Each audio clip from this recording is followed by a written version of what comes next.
نحمده ونصلي على رسوله الكريم. الله رب العزت د خپل محبوب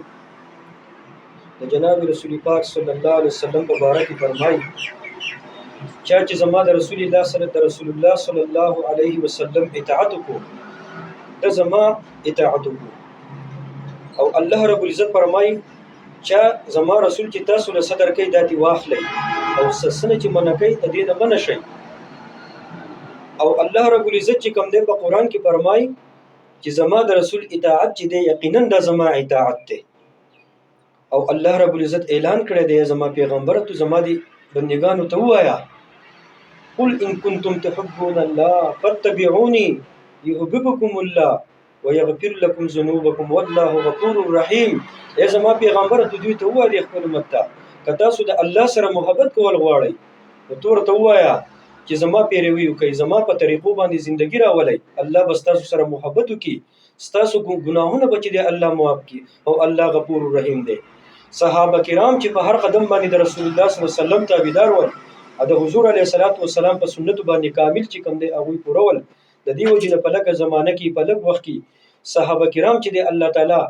هغه ترقی ته ورسول چې هغه مونږ چې کوم دی په خوب کې ناممکن ده هغه ته نشي حاصلې دی د دې زمانه امتی ته په لږ وخت کې صحابه دومره چې د ترقی ته ورسېدل چې ټول دنیا الله تعالی دا قدمونه چې کوم دی خپل کړ.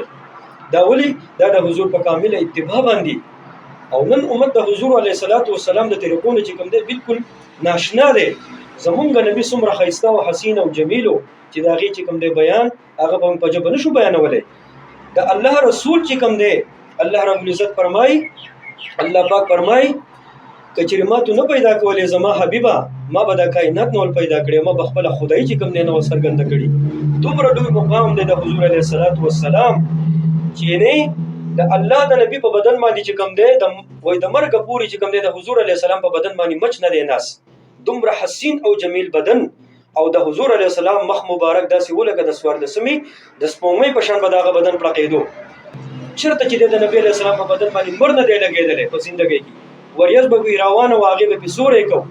د الله د رسول چې کوم دی زما عزتمند جسم مبارک باغې باندې چې د په زندګۍ کې مچ نه دی ناس نو د هغه بدن څومره قدر او قیمت دی د الله په دربار کې چې داغه په بدن باندې مت نشي کې ناشته نو چې کوم امتی د حضور علیه السلام په طریقو باندې ځان راولي او دا اوسنی نو جوانان چې کوم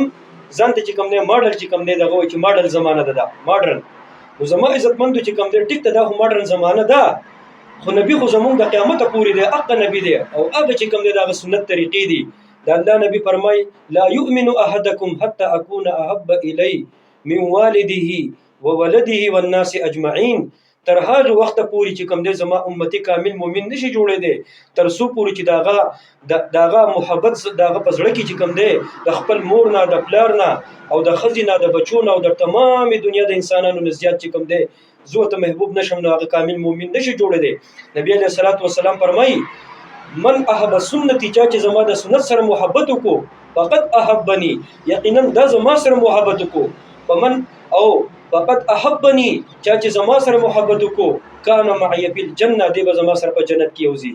زما عزتمند چې کوم دی من تشبه بقوم فهو منهم. حضور علیه السلام فرمایي چې کوم قوم د چا مشابهت کوي په دنیا کې د چا طریقې اختیاري د چا ناسته پاسته د چا شکل صورتو په قیامت کې بچي دا غوسر را پاسیا دا په سب کې بده ودرېږي.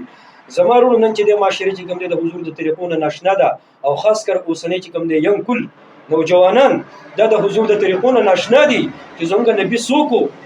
داغه شان داغه مرتبه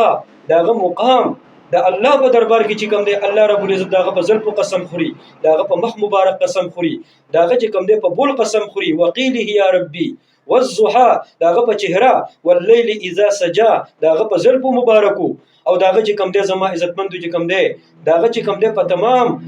چې کوم دی داغه په وینا باندې الله قسم خوري او داغه په اخلاق قسم خوري انك لعلى خلق عظيم. ای زما پیغمبره ستا اخلاق ډیر اوچت نو د دغه نبی طریقې زما عزتمند زما او ستا په ژوند کې راشي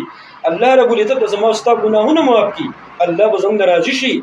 دا کوم حالات چې نن راضي په موږ باندې دا زموږ د ټول زموږ د اعمال وجدا چې موږ د الله د حکم نه غافل یو د الله حکم موږ شاته غورځولې دي د حضور علیه السلام طریقې موږ شاته غورځولې دي په شکل کې په صورت کې په لباس کې، په خوراک کې، په واده کې، په کاروبار کې، په رهن سهن کې. د دې وجې چې کوم دی زما عزتمندو د الله رسول څنګه نه ناراضه دی، الله څنګه نه ناراضه دی. د دې وجې چې کوم دی په باندې قسمه قسم چې دی حالات، کاغه د نرخ په شکل کې دي، کاغه چې کوم دی د بادشاهانو په شکل کې دي، حکمرانانو په شکل کې دي، کاغه په اپس کې زموږ یو تبل سره تعلق دی، دین دی، بغض دی، حسد دی، کینه ده. دا ټول زما عزتمندو چې کوم دی څه شی دی؟ دا د حضور د طریقونو چې کوم دی خلاف ژوند تیرول او د حضور د طریقو د ژوند روګرداني کول. نن چې د امت پریشان دی، په هر حال کې، په هر شوبه کې نن امت پریشان دی. بادشاه په بادشاہي کې پریشانه، زمیندار په زمیندارۍ کې پریشانه، ملازم په ملازمت کې پریشانه. او چې کوم دی زما عزتمندو که برګیډیر دی او که چیرمن دی او که ام پی ای دی او که وزیر اعظم دی او که صدر دی او که مالدار دی او که د لوی مارکیټونو خاوند دی، نن پریشان دی. دا ولی موږ د حضور علیه السلام مبارک ژوند پرېښودو. د دې وجې نه الله تعالی موږ ته چې کوم دی پریشاني راکړه. امت نون ټول پریشانه دی. زمارونو توبه به وباسو، زه به هم توبه وباسمه، تاسو به هم توبه وباسئ چې د حضور پاک علیه السلام کوم زندگی مونږ ته راوړې ده، په هغې کې الله رب العزت د کامیابۍ ضامن دی او الله پې د کامیابۍ وعده کړې ده، په هغې باندې مهر والی دی. ای زما پیغمبره، ای زما پیغمبره، څوک چې ستا اطاعت کوي، الله وایي